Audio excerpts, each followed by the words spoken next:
The overall goal of this method is to determine the lipid profile of fish oil supplements using nuclear magnetic resonance spectroscopy. This method can help answer key questions for lipid analysis, such as the lipid contents of fish oil supplements and the positional distribution of various fatty acids on the glycerol skeleton.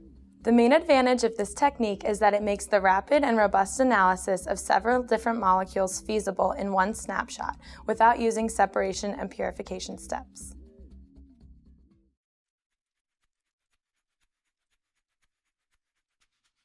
To prepare the samples for proton and carbon NMR analysis, first extract 120 microliters, which is around 110 milligrams of fish oil, from a dietary capsule using a syringe, and place it in a 4 milliliter glass vial. Record the weight of the fish oil. Use 500 microliters of a BHT stock solution to dissolve 100 milligrams plus or minus 10 milligrams of fish oil. After dissolving the oil, transfer all of the solution directly into a high-quality 5 mm NMR tube and attach a cap. Analyze the samples within 24 hours of preparing the samples. Insert the NMR tube into a spinner turbine. Place the spinner and the tube on the top of a graded depth gauge and gently push the top of the tube until its bottom part touches the bottom of the gauge. Then, place the NMR tube in an open spot of the sample case. Note the slot number the sample is placed in.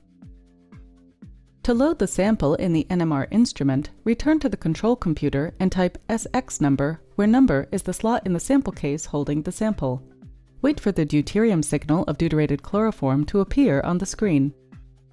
As soon as the deuterium signal is visible, type lock on the command line and select deuterated chloroform from the solvents list to lock the sample using its deuterium resonance.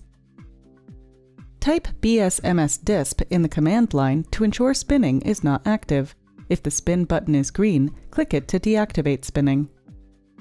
After typing the command new to create a new dataset, enter a name for the dataset in the Name tab and the experiment number in the Experiment Number tab titled EXPNO. Use number 1 in the Process Number tab titled PROCNO. Write the title of the experiment in the Title tab. In the Experiment tab, hit Select and choose the C13IG parameter file. Then, hit Set Selected Item in Editor and click OK. Type Get Prosol in the command line to obtain the standard parameters for the current NMR probe and solvent. Then, type the command ATMA to perform automatic tuning and matching of the probe for both carbon and proton nuclei. Next, perform one-dimensional gradient shimming to achieve a highly homogeneous magnetic field and thus optimum line shape for the NMR signals. To do so, use the standard automatic procedure for 1D shimming simply by sequentially executing the commands QU TopShim 1D Fast SS, QU TopShim ToomB SS, and QU TopShim Report in the command line.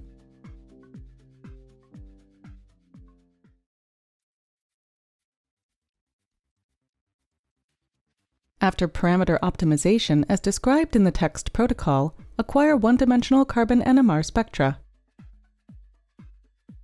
To do so, go to the carbon dataset and use an inverse-gated decoupled pulse sequence by typing pulprog-zgig in the command line. Type commands on the command line to set up the spectral width in ppm, the center of the RF transmitter, the number of scans, the number of dummy scans, the number of data points, and the pulse duration for a 90-degree pulse angle. Type digmod base opt in the command line to acquire a spectrum with an improved baseline. Then, set a relaxation delay of 60 seconds for the 850 MHz instrument by typing D160S in the command line. Set the receiver gain to an appropriate value using the command RGA for automatic calculation of receiver gain. Finally, start the acquisition by typing the pulse acquire command ZG in the command line.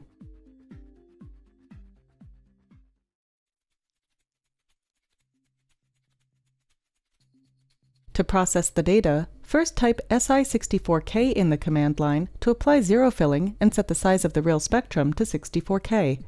Then, set the line broadening parameter to 1.0 Hz by typing LB 1.0 in the command line to apply a weighting function with a line broadening factor of 1.0 Hz prior to Fourier transform.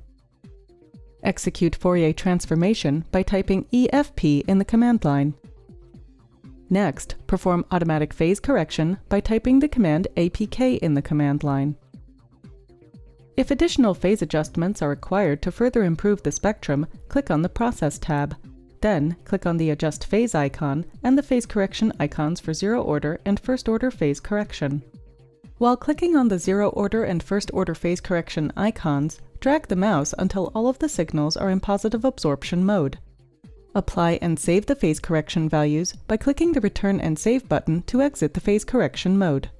Apply a polynomial fourth order function for baseline correction upon integration by typing the command ABSN in the command line. To report chemical shifts in ppm from TMS, zoom in on the TMS signal, then click on the calibration icon and place the cursor with the red line on top of the NMR signal to be referenced, TMS in this case. To adjust the threshold intensity, use the middle mouse button if needed. Left-click and type in 0. When using BHT as an internal standard, integrate the peak at delta 151.45, extending 5 Hz from each side of the peak. Then, set the integral equal to the micromoles of BHT per 0.5 milliliters of the stock solution. Integrate the peaks of interest extending 5 Hz from each side of the peak. If there is a need to focus on a region, click on the highlight icon to deactivate it. Then, left-click and drag to zoom in on the region. Click on the highlight icon again to make the integration function active and move to the next peak. Left-click and drag the cursor through the integral.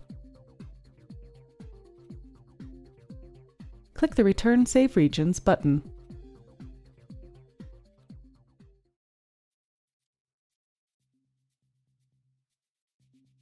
Shown here is a representative spectrum of the carbon NMR analysis in the carbonyl-carbon region.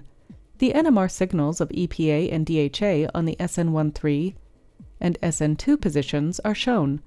These signals can be used for the quantitative determination of EPA and DHA. Shown here is a representative spectrum of the proton NMR analysis. The NMR signals of EPA and DHA that can be used for their determination are shown. The proton NMR spectrum is characterized by a narrower spectral width as compared to the carbon NMR spectrum and thus a lower spectral resolution.